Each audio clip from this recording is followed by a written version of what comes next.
Gaïdz Minassian is a journalist at Le Monde in France. He is also a scholar, analyst, and lecturer for international relations at Sciences Po in France. He has a book which is titled Peut-on encore gagner une guerre, which is translated as Can you still win a war?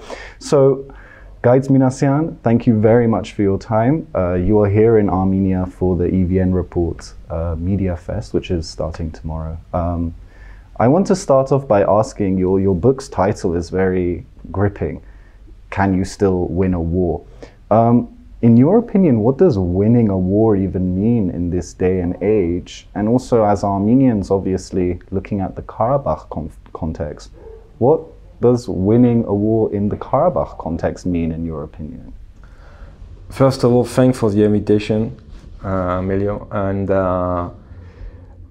your question is very important. When I wrote my last book, I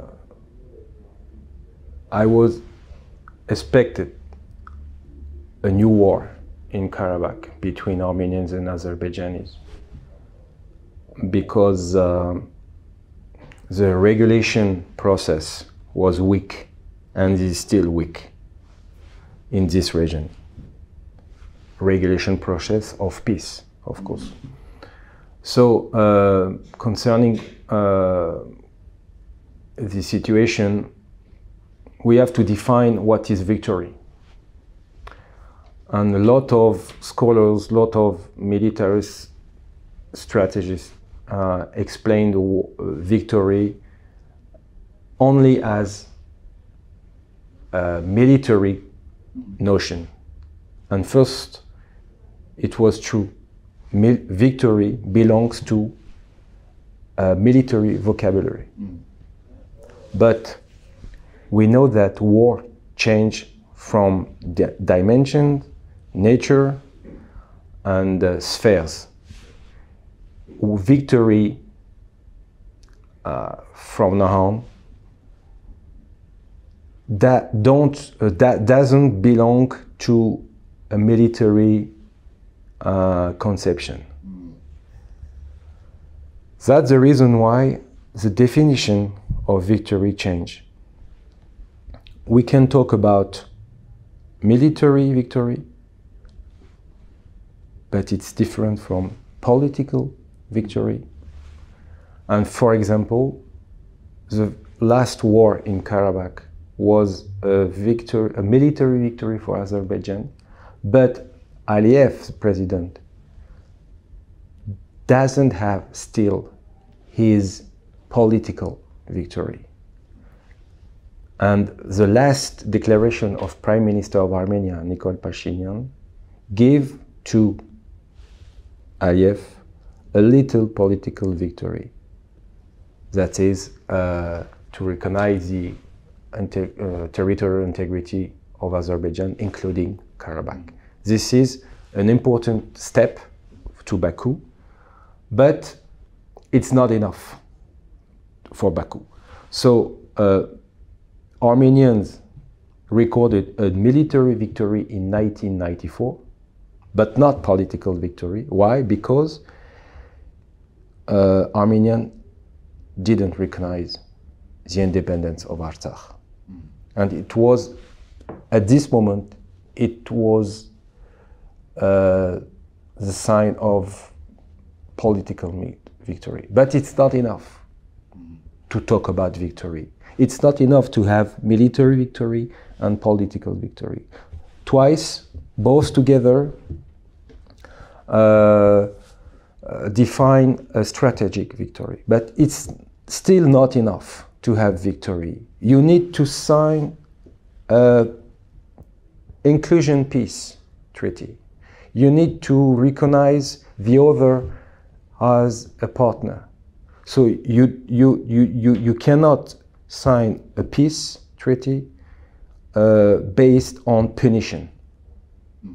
Aliyev wants right now to sign a peace treaty with Armenia based on punition rhetoric. But it's impossible. But it's still not enough to have to talk about victory. The last step, so first step is military victory, second step is political victory, third step is to sign a peace treaty, including just treaty, based on justice. And the last step is about a new problem with your neighbors. For example, Armenian and Azerbaijani signed a peace treaty based on justice, and in few years there is a new problem, a new tensions between Armenian and Azerbaijan, and if one of these actors use the arm tool, the military tool, we cannot talk about victory. If you don't use the force, at this moment, we can say that we have a victory for the winner, of course. But you need these 4 steps to talk about victory. If you don't have one of these steps, you cannot talk about it. You can talk about military victory, as Azerbaijan said, but it's not enough to talk about victory. Everybody talks about victory. Even if in Ukraine, the victory belongs to us, the victory, but we are far from victory in Ukraine. I mean, you mentioned that Armenians had a military victory in the early 90s. Yes. And that kind of turned on its head in 2020. The Armenian military victory was not political. Was not a political, but was not, unfortunately, was not an Armenian victory. It was a Russian victory. Of course, soldiers, militaries, supplies, mobilization was Armenian. But if you see the result of this war, okay, Karabakh belongs to Armenia. Karabakh was great, as we know, with some territories around Karabakh. But we see the consequences of this military victory. And the defeat of 2020 war was written in the military victory in 1994. You see a connection? Of course. Because we don't exploit, we don't use as we do. We don't use this very important military act. We don't use it. And look what Azerbaijan do now. They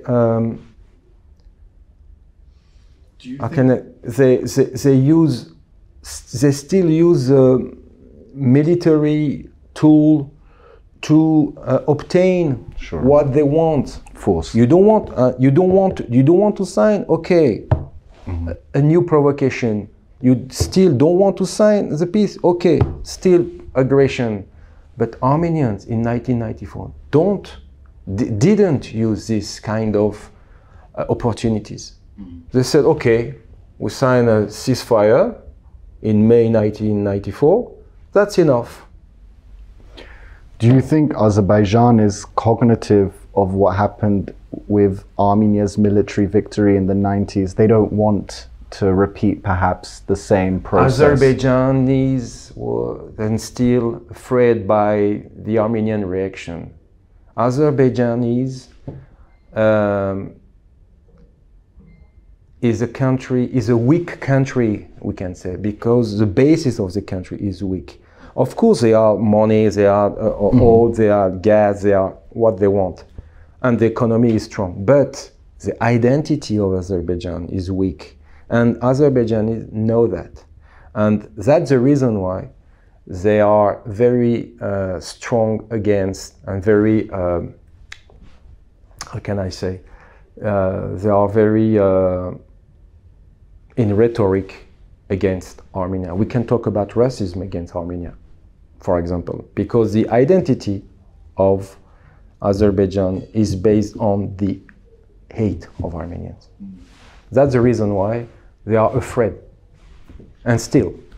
I mean, it's interesting to get that message out for Armenians to get, you know, a coherent message out. You have covered Caucasus issues for many years, and I'm interested, do you think that the international press, the foreign media outlets around the world, they are reluctant maybe to give Armenians too much of a platform because they think, you know, it's a two-side thing, both sides, we hear this term both-sidism a lot. But do you think in reality there is room for international media to give a voice, a platform to even Armenians working for international outlets, working for Armenian outlets in Armenia, to get that message across? How do you think the international press approaches getting the Armenian message out? For us, in Armenia, Caucasus is a center. For the Western countries, or for the international press, Caucasus and Armenia are in the periphery, we can say, of the world. So it's not so important. Moreover, when you see that the Armenian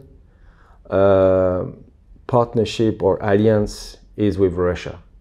Yeah. So, and we know that Russia doesn't have allies.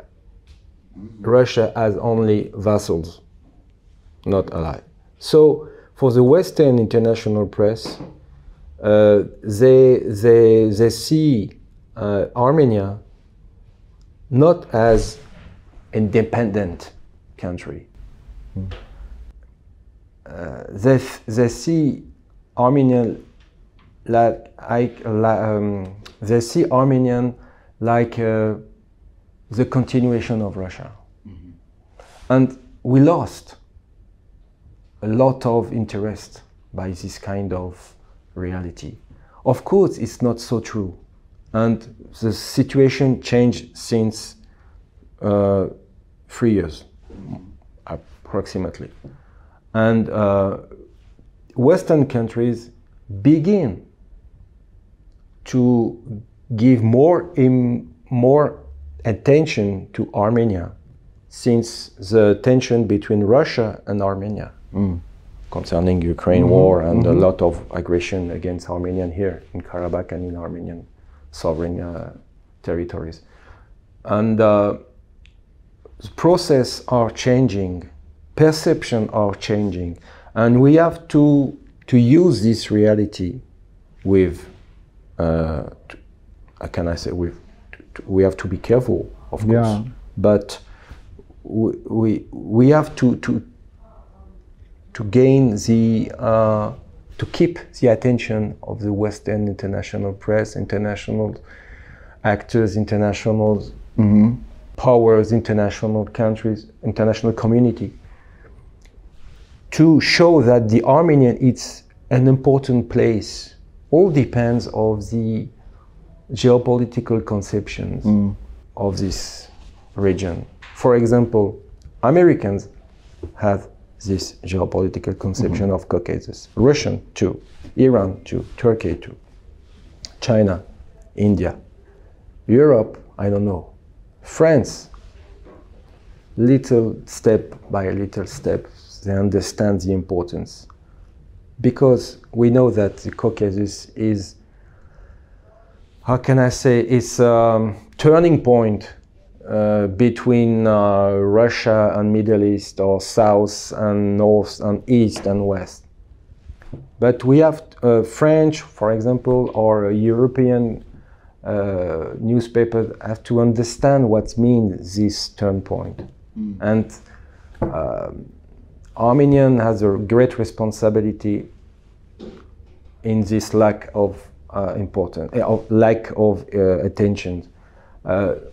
Diaspora has too is responsibility in this lack of inattention or lack of attention. So the road is open. We have to change mentalities and to be more independent in our minds. Do you think it's also about getting our narratives to fit in the Western media, you know, in the narratives they have going on?